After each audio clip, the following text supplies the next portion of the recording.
हम लाइव हैं finally. Sir लग तो रहे लाइव हैं, फिलहाल थोड़ा आप बातें करें। मैं बात करता हूँ, मैं बात करनी है, मैंने निखिल जी से सीखी है। और PhD की है आपने? अभी PhD चल रही है, PhD अभी बातों की ख़त्म नहीं हुई है, अभी मैंने ग्रेजुएशन की है। तो निखिल है मेरे साथ और सो काइंड ऑफ निखिल यार कि वो बैकग्राउंड है ना। निखिल मुझे लेके आए हैं दुबई अपने साथ। मैं द पाम 8 ये टीम का होटल है, इसी में निखिल जी ने एक छोटा सा कमरा मुझे भी दिलवाया है। और मेरे पीछे आप देखिए ना, मैं होटल का तो आप देख ही चुके हैं, जहाँ भारत की टीम रुकी हुई है। क्या माहौल है, गर्मी बहुत ज़्यादा है। सुबह सुबह का वक्त है यार, यहाँ पर गर्मी इतनी ज़्यादा हो चुकी है, आई कांट टेल यू। अच्छा, ब्रेकफास्ट में कई इंडियन प्लेयर्स मिले आज। इंडिया की भी प्रैक्टिस है, पाकिस्तान की भी प्रैक्टिस है, और दोनों टीमों की ऑप्शनल प्रैक्टिस है। ऑप्शनल प्रैक्टिस का मतलब है कि बहुत ज़्यादा खिलाड़ी शायद आपको आज नहीं दिखेंगे प्रैक्टिस में, लेकिन जो कल की प्रैक्टिस की तस्वीरें थी वो आपने देखी होंगी। कल रोहित शर्मा, विराट कोहली ने एक साथ बैटिंग की, उसके बाद पंत और KL राहुल ने एक साथ प्रैक्टिस की। तो ये कयास लगाए जा रहे थे कि कहीं ऐसा नहीं आपका ये बैटिंग ऑर्डर ही हो गया कि विराट और रोहित ओपन करेंगे, बट मुझे अभी भी लगता है कि राहुल और रोहित ही आपको ओपन करते दिखेंगे। इतना आसान नहीं था। जिस विकेट पे कल प्रैक्टिस हो रही थी उस पर 3-4 दिन से प्रैक्टिस चल रही थी। थोड़ा आप कहते हैं ना कि विकेट बहुत ज़्यादा अच्छी नहीं थी, थोड़ा बहुत बैट्समैनों ने स्ट्रगल भी किया। हालांकि एक बैट्समैन ने ही स्टूड आउट, वो थे दिनेश कार्तिक। दिनेश कार्तिक ने कल बैटिंग की है जी नेट्स में, और छक्के मारे उन्होंने, और इतने लंबे लंबे मारे हैं कि निखिल कह रहे हैं कि वो 6 नहीं होने चाहिए थे, वो 8 या 10 होने चाहिए थे। तो ही वॉज आउटस्टैंडिंग। अब सवाल यही हो जाता है कि इंडिया की जो 11 है पाकिस्तान वाले मैच में, इंडिया की 11 में क्या दिनेश कार्तिक की जगह बनती कि नहीं बनती, उस पर हम करेंगे बात। आप प्लीज़ स्पोर्ट्स तक को ज़रूर सब्सक्राइब कीजिए, नोटिफिकेशन की घंटी बजाइए, और दोस्तों स्पोर्ट्स तक ऐप को भी डाउनलोड कीजिए, बिकॉज सारा एक्शन वहाँ पर मिलता है, मैचों की हाइलाइट्स मिलती हैं भाई। और कल आपको स्पोर्ट्स तक ऐप पर वॉच पार्टी भी लाइव मिलेगी, सारे हमारे लोग वहाँ पे होंगे। आज ब्लॉकबस्टर है सैटरडे, क्योंकि आज आपको आज तक के क्रिकेट शोज़ का भी कमबैक मिलेगा। 7 बजे से हम लाइव रहेंगे दुबई से ही। हरभजन सिंह रहेंगे, सुनील गावस्कर रहेंगे, मज़ा बड़ा आने वाला है। और उसके अलावा आपको पाकिस्तान से जो क्रिकेट एक्सपर्ट्स हैं, जो उनके साथ भी जो शोज़ हैं वो आज तक पे भी मिलेंगे, स्पोर्ट्स तक पे भी मिलेंगे। बड़ी बात यही है कि कल दोनों टीमों ने प्रैक्टिस की। बाबर आजम को यार कल बड़े करीब से हमने देखा। बाबर को देखकर एक चीज़ तो लगी कि अभी वो जानते हैं कि मैं उस रास्ते पर चल रहा हूँ जहाँ आगे चल के मैं दुनिया का नंबर 1 बैट्समैन बन सकता हूँ। बट सादगी दिखी मुझे बहुत बाबर में। कल मैंने आपको बताया ही था कि रोहित शर्मा, आपके बाकी खिलाड़ी वेरी रिलैक्स्ड, होना भी चाहिए। आज ब्रेकफास्ट पे भी ज़्यादातर खिलाड़ी रिलैक्स थे। विराट अपना थोड़ी देर पहले यहाँ पर भी जा रहे थे, मैंने देखा उनको। तो अब सवाल यह है कि बिग मैच है, इंडिया पाकिस्तान कभी भी हो, वो बिग मैच होगा ही होगा। बस दी ओनली थिंग इज़ कि हिंदुस्तान के लिहाज से पिछले साल क्योंकि वर्ल्ड कप में भारत हारा था उनसे, तो ये ग्रज मैच हो ही जाता है। उससे पहले तो इंडिया का हुआ था उन पे, लेकिन पिछला मैच वो जीते हैं। एक फ़र्क है, वो ये कि वो मैच आप देखिए कब खेला गया था। वो मैच खेला गया था अक्टूबर में, अभी अगस्त चल रहा है, यहाँ पे गर्मी ज़्यादा है, और वो 2 महीने पहले ये मैच हो रहा है एज़ कम्पेयर टू पिछले साल वर्ल्ड कप। वहाँ पर ना थोड़ा सा मौसम कहते हैं बेहतर हो गया था, तो इसीलिए फास्ट बॉलर्स को स्विंग भी मिल रही थी। शाहीन शाह अफरीदी ने वो 2 बॉल में मैच ख़त्म कर दिया। ना तो शाहीन शाह अफरीदी हैं, और ना ही मुझे लगता है कि बहुत ज़्यादा आपको स्विंग मूवमेंट इस बार इस मौसम में मिलेगी। पाकिस्तान के पास भी जो फास्ट बॉलिंग अटैक है, हैरिस रऊफ के अलावा बहुत ज़्यादा तजुर्बा नहीं है। इंडिया में भुवी हैं, शायद अर्शदीप को खिलाया जाएगा, जो इन विकेटों पे असरदार हो सकते हैं। बट अगेन वो भी he will be put to test. Pakistan के खिलाफ पहला मैच है ना। इंडिया और पाकिस्तान की बॉलिंग में फ़र्क है, इंडिया के पास जो स्पिनर्स हैं वो 4 लेकर आए हैं। कल शादाब उनके वाइस कैप्टन आए थे, तो उनसे पूछा भी था हमने, तो उन्होंने कहा कि देखिए जो मर्जी विकटें हों, ये तो अभी टूर्नामेंट शुरू होगी, बट कभी भी हो दुबई में स्पिनर्स का रोल रहता ही रहता है। तो वहाँ पर मुझे लगता है India will have the edge. अब प्लेइंग 11 इंडिया की क्या हो सकती है, ज़रूरी नहीं है कि यही 11 खेलें, बट जो मुझे कल प्रैक्टिस में लगा या फिर लॉजिकली जो 11 होनी चाहिए मेरे लिहाज से, वो है रोहित शर्मा, KL राहुल, विराट कोहली 1, 2, 3। और इंडिया हमेशा आप जानते हैं ना 1, 2, 3 की ताकत इंडिया की रही है। हालांकि इस बार शायद बड़े नाम ज़रूर हैं तीनों, लेकिन विराट भी एक आराम के बाद आए हैं। रोहित का भी साल बहुत ज़्यादा अच्छा नहीं रहा है, उनको भी एक छोटा सा ब्रेक मिला है। राहुल को सर्जरी के बाद 2 इनिंग मिली थी जिम्बाब्वे में, और सेकंड इनिंग में उन्होंने वक्त ज़रूर बिताया था। बट डिपेंड्स ऑन ये 1, 2, 3 किस तरह की बैटिंग करते हैं। क्या वो रोहित शर्मा का जो नया टेम्पलेट है, द न्यू इंडिया, वो टेम्पलेट देखने को मिलेगा? बिकॉज उसके बाद आपके पास ना 4, 5, 6 तगड़े हैं, सूर्या, ऋषभ पंत, हार्दिक पांड्या। हार्दिक इज़ द बिगेस्ट कैच। अगर वो जिस तरह फिटनेस है, कल प्रैक्टिस में मैंने देखा, इज़ वेरी फोकस्ड, बॉल डाली, बड़ी देर फील्डिंग करते रहे, अलग ही बैटिंग की, वो फोकस दिख रहे हैं और मेरे हिसाब से वो इंडिया के एक्स फैक्टर हैं। उसके बाद 7 नंबर रविंद्र जडेजा होने चाहिए। हालांकि यहीं पर एक छोटा सा कैच है। एक थ्योरी ये कहती है कि आप एक काम कीजिए, आप ना 7 नंबर दिनेश कार्तिक को खिला लें, बैटिंग और लंबी कर लें।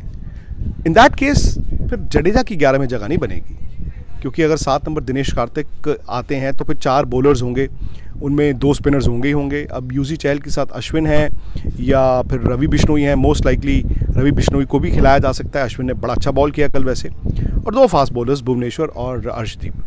बट उसमें रिस्क ये है कि अगर आप का कोई भी बॉलर एक ओवर भी आपका फंस गया तो आपके पास और कोई ऑप्शन नहीं है, 5 ही बॉलर हैं। इसीलिए अगर थोड़ा सा मतलब स्मार्ट भी रहें और सेफ भी रहें तो दिनेश कार्तिक के लिए शायद पहला मैच मुश्किल होगा। आई डोंट थिंक वो ऋषभ पंत को रिप्लेस करेंगे, क्योंकि ऋषभ पंत ने ऊपर खेलना है और पाकिस्तान के पास एक लेग स्पिनर है, एक लेफ्ट आर्म स्पिनर है, उसके लिए लेफ्ट हैंडेड बैट्समैन आपको चाहिए ही चाहिए। तो उस केस में शायद दिनेश कार्तिक हो सकता है आपको पहले मैच में ना दिखें। आप जडेजा फिर 7 हो जाएंगे और फिर उसके बाद 8, 9, 10, 11 में 2 स्पिनर्स, यूजी चहल प्लस इधर अश्विन और बिश्नोई और भुवनेश्वर और अर्शदीप। इसमें क्या होता है कि आपके पास 6 बॉलिंग ऑप्शंस हो जाती हैं। एक थ्योरी ये है कि आप एक काम कीजिए, आप यूजी चहल, दीपक हुडा और जडेजा, ये 3 और 2 फास्ट बॉलर्स के साथ जाएं, भुवनेश्वर, अर्शदीप। और फिर क्या होगा कि हार्दिक, जडेजा और दीपक हुडा मिलके 8 ओवर डाल दो। उससे भी आपकी बैटिंग थोड़ी लंबी होती है, क्योंकि जब आप कहते हैं ना कि ऑल और नथिंग, यार खड़का के ही खेलना है, आप थोड़ा सा बैटिंग का बफर लेके चलते हैं। But these are interesting times. और जैसे मैंने कहा, भारत की टीम जो दिखी है वो थोड़ी रिलैक्स दिखी है कल प्रैक्टिस में भी, विच मीन्स कि वो दबाव वो नहीं लेके आए हैं जो पिछले साल वर्ल्ड कप में था। जब आप कहते हैं ना थोड़ी रिलैक्स दिखी है, लोग इसको गलत भी समझते हैं, ओ यार आराम से, ढीले ना, ढीले नहीं, आप पे प्रेशर होगा ही होगा, लेकिन इतना नहीं है, हड़बड़ी नहीं हो रही ना, तो आप रिलैक्स्ड कहते हो उसको, विच मीन्स कि आप you are in a good zone. Pakistan भी रिलैक्स दिखा है। मैंने बाबर की बात की आपको कल, बाबर, रिजवान, इन्होंने पिछले साल तो वो 10 विकेट से मैच जीत गए थे, लेकिन वो उनके बॉलर्स ने मैच जिता दिया था। मेरे लिहाज से अगर कोई डेंजरस बैट्समैन है पाकिस्तान में, वो है फ़खर जमान। वो 3 नंबर आएंगे। अब फ़खर जमान का स्टार्ट कैसा होता है उस पर डिपेंड करता है। लेफ्ट हैंडर है बाय द वे, सो वो उनके पास एबिलिटी है। उसके बाद थोड़ा सा उनका मिडिल ऑर्डर कमज़ोर है, हैदर, खुशदिल और आसिफ। आसिफ आपको याद होगा 2 मैचों में उन्होंने वर्ल्ड कप में छक्के बड़े लंबे लंबे मारे थे, बट अगेन उसके बाद उसके पहले उनका रिकॉर्ड भी देखना होगा। और ये भी देखना होगा कि जब आप छक्के मारते हैं क्या आपके पास दूसरी गेम है, अगर आपकी जल्दी विकेटें गिर जाती है कि आप गेम को चला सकते हैं। शादाब हैं, शादाब ऑलराउंडर भी हैं। उसके बाद क्योंकि शाहिन अफरीदी नहीं है और अब मोहम्मद वसीम जूनियर भी बाहर हो गए, यानी कि उनकी फर्स्ट चॉइस 2 फास्ट बॉलर्स तो बाहर हो गए हैं। तो मुझे लगता है Haris Rauf good bowler, skiddy bowler, तेज़ डालते हैं। नसीम शाह भी तेज़ डालते हैं। और तीसरा, अब हसन अली को आप लेकर आए हैं, उनसे जाएंगे कि चलो यार वो पहले खेले हैं, या फिर आप कहेंगे हसनैन को डाल दें। हसनैन तेज़ डालते हैं और उसके बाद नवाज़ उनके लेफ्ट आर्म स्पिनर हो गए। हसनैन, नसीम शाह, क्योंकि वो तजुर्बा मैटर करता है। अगर इस विकेट पे अगर स्विंग नहीं है, जो कि मुझे मुश्किल लगता है इस मौसम में, तो भाई जितना आप तेज़ डालोगे ना उतनी पिटाई भी होती है।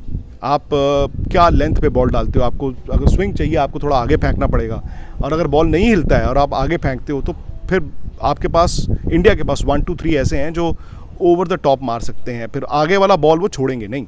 तो फिर उसके बाद आमतौर पे T20 में क्या होता है कि आप थोड़ा लेंथ खींच लेते हैं, थोड़ा 3 क्वार्टर के पास चले जाते हैं रन रोकने के लिए, और फिर आप ये कोशिश करते हैं कि भाई मैं विकेट लेने नहीं जा रहा हूँ, पर अगर बैट्समैन थोड़ा फंस जाता है वो विकेट अपनी फेंक सकता है। T20 में अब वही है, मौजूदा ज़माने में रन रोकने हैं तो आपको आउट करना होगा, ये आपको देखना होगा। लेकिन स्पिनर्स मुझे लगता है इंडिया के पास बेहतर हैं। मैन टू मैन पिछले साल भी भारत बेहतर थी, वो तो दिन इंडिया का ख़राब था और पाकिस्तान ने बड़ा अच्छा बॉल डाला और इंडिया हार गया।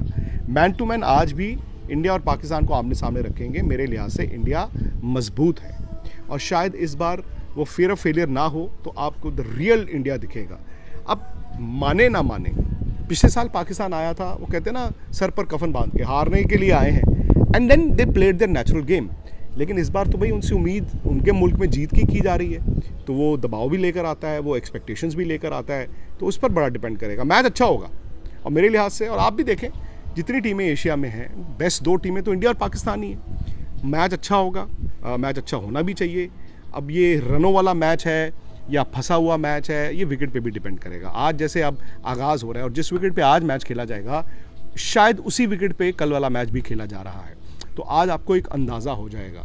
लेकिन एक चीज़ ज़रूर देखी है मैंने, पाकिस्तान के नेट्स में कल देखी या इंडिया के नेट्स में देखी, वो ये लंबी हिटों की प्रैक्टिस तो चल रही है। और एक चीज़ जो कल दिखी विराट की बैटिंग में, उन्होंने रिवर्स स्वीप बड़े अटैम्प्ट किए हैं, जो मैंने भी कहा और आप लोग भी समझते हैं। विराट की गेम ना बड़ी सेफ गेम थी, उनकी ताकत ये थी वो risk free T20, risk free one day, risk free test cricket खेलते थे। लेकिन अब चूंकि T20 में आप कहते हैं ना कि यार थोड़ा खड़का के खेलना है, तो उसके लिए क्या होता है कि थोड़ा रिस्क तो लेना पड़ता है। और कुछ शॉट्स हैं जैसे स्वीप, टांग रख के मिड विकेट के ऊपर से स्वीप, कुछ रिवर्स स्वीप का इस्तेमाल करते हैं। तो ये शॉटें ऐसी हैं जो विराट अमूमन खेलते नहीं हैं, बट कल जैसे मैंने कहा उन्होंने रिवर्स स्वीप मारे, यूजी चहल को उन्होंने अटेम्प्ट किया, तो वो देखना होगा कि वो किस तरह अपने आप को ढालते हैं। 2 मैच वो जब इंग्लैंड में खेले थे, रन नहीं थे, लेकिन जो रोहित ने कहा था तो कम से कम रन बनाने के लिए वो जा रहे थे। वो ये नहीं कि मैं आराम से खेलूँगा, सिंगल्स टूज खेलूँगा। तो ये है जी सूरत हाल फ़िलहाल। बस क्योंकि दिन का आगाज़ हुआ है, मैंने कहा स्पोर्ट्स तक पे आप लोगों से एक बार रूबरू हो जाएं, आमने सामने हो जाएं, है ना। मैं आपको थोड़ा सा दिखा दूं, ये अगेन 8 पाम भारत का टीम होटल है। और निखिल कह रहे हैं नहीं पीछे नहीं जा सकते क्योंकि गर्मी इतनी है कि सब बर्न करेगा, बट मेरे पीछे ये डाउनटाउन दुबई है, ये सारा यहाँ का स्काईलाइन है। और यहाँ पर ये बीचेस हैं, जो प्राइवेट बीचेस हैं। प्लेयर्स के पास इतना वक्त तो नहीं रहा, अब दिन में तो नहीं, शाम को दे मे बी हियर, आप हो सकता है ये पूल में या इधर उधर आपको नज़र आए, लेकिन उसकी तस्वीरें भी आपको स्पोर्ट्स तक पे मिलेंगी। आपको स्पोर्ट्स तक का ऐप भी डाउनलोड करना है और आपको स्पोर्ट्स तक को सब्सक्राइब भी करना है। और एक और बड़ी बात ये है कि माई 11 सर्कल ने ना एशिया कप के लिए बहुत बहुत बहुत बड़े प्लान्स बनाए हैं, बहुत बड़े प्लान्स। आप जानते ही हैं ना, अब आपको महिंद्रा थार और जीप कंपस तो ठीक है, मर्सिडीज़ ई क्लास भी चाहिए, जो निखिल की पूरी नज़र है, वो मर्सिडीज़ ई क्लास। अगर निखिल जीतना है तो आपको माई 11 सर्कल पे ऐसी टीम बनानी है जो टीम जीते आपकी। करोड़ों रुपए भी हैं और बहुत सारे कॉन्टेस्ट्स हैं। स्पोर्ट्स तक के जो फैंस हैं, जो स्पोर्ट्स तक के परिवार के लोग हैं, उनके लिए स्पेशल ऑफर्स हैं। आपने अभी तक अगर माई 11 सर्कल नहीं किया डाउनलोड, तो आपको क्या करना है, किसी भी चैट की डिस्क्रिप्शन में जाना है और लिंक मिला होता है, वहाँ पे सीधा आपको ले जाता है माई 11 सर्कल। डाउनलोड 30 सेकंड्स में हो जाता है। और फिर अगर आप स्पोर्ट्स तक का कोड डालेंगे, आपको कैशबैक भी मिलता है, आपको फर्स्ट बोनस भी मिलता है, और अलग अलग कॉन्टेस्ट सिर्फ और सिर्फ स्पोर्ट्स तक के फैंस के लिए होते हैं, जिसमें आपको यू डोंट हैव टू पे, फ्री कॉन्टेस्ट होते हैं। पिछली बार याद है ना, सौरव गांगुली का साइन बॉल जय ने जीता था, वो उस तरह के और भी आपको मौके मिलते ही रहेंगे। तो माई 11 सर्कल भी आपको डाउनलोड करना है। बाकी ये है कि जी आज इंडियन टाइम अनुसार 5 बजे रोहित शर्मा की प्रेस कॉन्फ्रेंस है, 5 बजे, और 5:15 बजे बाबर आजम। मैं हिंदुस्तान का वक्त बता रहा हूँ आपको, इंडियन स्टैंडर्ड टाइम, और वो लाइव होगा स्पोर्ट्स तक पे, स्पोर्ट्स टुडे पे भी होगा, आप ज़रूर देखिए। बाकी प्रैक्टिस तो वहाँ से होगी ही होगी, वो भी हम लाइव दिखाएंगे। हरभजन सिंह भी आज मैदान में रहेंगे, मेरे साथ ही रहेंगे। आज तक चैनल पर, न्यूज़ चैनल पर भी मेरा कमबैक हो रहा है। आज 7 से 8 हमारा प्रीव्यू शो होगा, एक शानदार लोकेशन से होगा। सुनील गावस्कर होंगे, हरभजन सिंह होंगे। उसके अलावा पाकिस्तान के साथ जो हम वो सुपरहिट मुकाबला शोज़ करते हैं, आमने सामने होते हैं, वो भी आपको देखने को मिलेगा। बड़े बड़े नाम वहाँ से भी होंगे। तो बस उसके लिए आपको आज तक न्यूज़ चैनल पे रहना है और स्पोर्ट्स तक को सब्सक्राइब ज़रूर करना है। बाकी इतना सा मैंने अपडेट दिया है। आप भी बताइए आपकी प्लेइंग 11 क्या है। आप मुझे सोशल मीडिया पे बताइए कि आपको लगता है ये 11 आपकी वाजिब दिख रही है, या आप उसमें कोई बदलाव चाहेंगे, कि आप दिनेश कार्तिक को टीम में चाहेंगे, या उनको अभी भी भारत ब्रह्मास्त्र के तौर पर इस्तेमाल कर रहा है, जब ज़रूरत पड़ेगी बड़े मैच में तब उतारेंगे। तो ये सारी चीज़ें आप फीडबैक दे सकते हैं। ये आप ही का चैनल है, आप ही का चैनल है। और निखिल का मैं एक बार फिर तहे दिल से शुक्रिया। निखिल, आप मुझे दुबई लेकर आए, आप मेरा बड़ा ध्यान रख रहे हैं। इन्होंने शानदार ब्रेकफास्ट कराया, और कल रात को तो हमने खाना नहीं खाया, इंटरमिटेंट फास्टिंग भी हो गई, कॉफ़ी बहुत पिलाई है निखिल ने। तो बस इस तरह के और जो अपडेट्स होंगे वो मैं आपको थोड़ी देर में वक्त लेकर आता रहूँगा। अब उसका कोई तय वक्त नहीं है, कभी भी कोई खबर आई तो मैं आपको लाइव आ जाऊँगा। बस आप स्पोर्ट्स तक को कर लीजिए सब्सक्राइब और नोटिफिकेशन की घंटी बजा दीजिए। निखिल जी, अब आप बंद कर दीजिए। Bye bye.